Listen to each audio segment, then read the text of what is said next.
From bursting onto the scene from so young, a player can succumb to massive amounts of pressure from a young age to perform at that top quality in which they came into the scene initially. And one of those players is Marcus Rashford. Being depended on for Manchester United from such a young age after making his mark in the Europa League and short after in the Premier League versus Arsenal, Rashford came to a very difficult part in his career, in which after Euro 2020, he never looked the same as the old Marcus Rashford. However, under the new management of Erik Haag, Rashford has come back to his normal self, and some say even better. What's up guys, it's Let's Talk Football here, and today we look at Rashford's revitalized form under Erik Haag.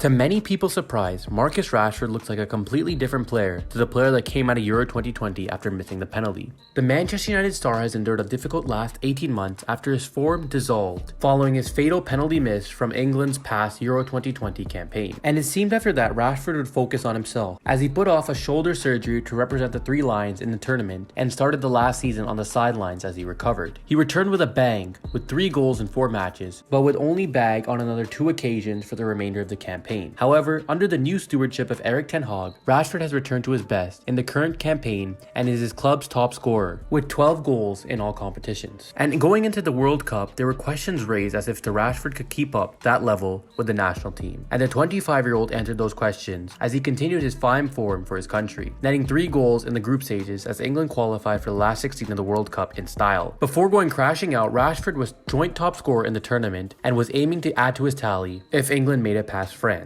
However, that never happened, and Rashford was left to focus on his Manchester United campaign yet again. And he's done that perfectly by scoring 3 goals in his returning 3 games for Manchester United, making it 4 in the past 4 games in the Premier League for Marcus Rashford. That alone is something he's never done before, and it shows the levels that he's on under the new management of Erik Haag. Haag has managed Rashford perfectly, and it's not just him. The coaching staff have a huge role to play in the revitalization of form of Marcus Rashford, something I'm sure Erik Haag will be hoping that he can implement into Jadon Sancho's game, as he had been sent away from training to train in the Netherlands privately, and he has just returned in Carrington a few days ago. And while the goals may be there for Rashford, it hasn't always been sunshine under the management of Haag, as he's had some difficult decisions to make. While Erik Haag's decision to drop Marcus Rashford from the starting 11 against Wolves led to widespread praise for the Manchester United manager, he did ultimately need the Englishman to come off the bench and win the game for the Reds. The 25-year-old had only been dropped because of internal disciplinary issues, but responded in the best way possible. Rashford lost his place in the side after he overslept and missed a team meeting with the teenage forward Alejandro Garnacho starting in his place. However, the England international came to United's rescue when he was brought on at halftime and went on to score the only goal of the game. It was the Englishman's 11th goal this season in all competitions and his 6th in the Premier League. Consider that he only managed 5 goals in the entirety of last campaign. Rashford is already performing considerably better than he did last season, and he's finally getting his reward in front of goal. The faith and belief that Haag has installed in Rashford has certainly helped the 25-year-old forward. After a frustrating and disappointing individual campaign last season, he looks like he is finally enjoying his football once again. Speaking in July ahead of United's preseason clash against Liverpool, Haag set out the aims of the tour and how he wanted his team to play. The Dutchman was keen to get to know his players following his arrival from Ajax, and he knew the importance of doing so ahead of the start of the season. At that point, the majority of the Reds players had spent at least 2 weeks with Haag and his backroom staff training at Carrington. Haag could start to mold the style of play he wanted his front line and defensive players to play. It's something about Haag's game as a manager that has gone under the radar: his man management. And it would be fair to say that Haag got to know the club's existing players very quickly. The Dutchman learned how Rashford needed to be managed, and now he is reaping the rewards of that. The attacking brave style was always going to benefit the England international,